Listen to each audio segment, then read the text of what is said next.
ఎమ్మెల్యేల అనర్హత వ్యవహారంపై తెలంగాణ హైకోర్టు కీలక ఆదేశాలు జారీ చేసింది. దానికి సంబంధించిన బ్రేకింగ్ న్యూస్ చూస్తున్నాం. అనర్హత పిటిషన్లు స్పీకర్ ముందు ఉంచాలంటూ కూడా అసెంబ్లీ సెక్రటరీకి హైకోర్టు ఆదేశించింది.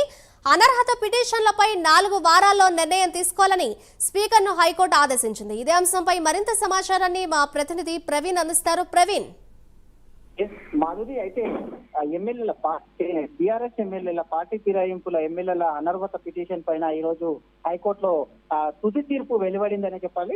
అయితే తీర్పు వెలువడిన అనంతరం అనర్హత పిటిషన్లను స్పీకర్ ముందు ఉంచాలని అసెంబ్లీ సెక్రటరీకి హైకోర్టు ఆదేశాలు కూడా స్పష్టమైన జారీ చేసిన నేపథ్యంలో అనర్హత పిటిషన్ల పైన 4 వారాల్లోగా నిర్ణయం కూడా తీసుకోవాలంటూ కూడా తెలిపినట్టుగా తెలుస్తుంది. అయితే ఈ దాంతో బీఆర్ఎస్ తరఫున గెలిచి కాంగ్రెస్ లో చేరినటువంటి ఎమ్మెల్యేలు ఎవరైతే ఉన్నారో వాటిపైన అనర్హత వేటు వేయాలంటూ కూడా బీఆర్ఎస్ పార్టీకి చెందినటువంటి కొంతమంది ఎమ్మెల్యేలు హైకోర్టును ఆశ్రయించారు.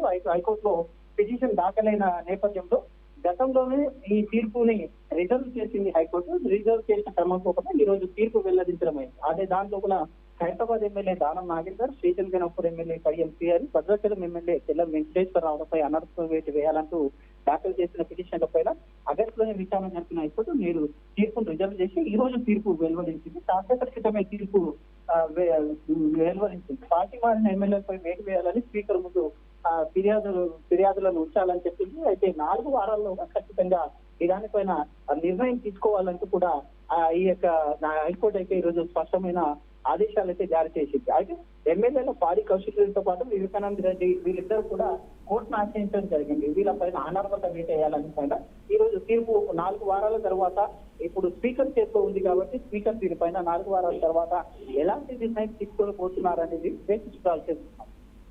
Right, thank you Praveen.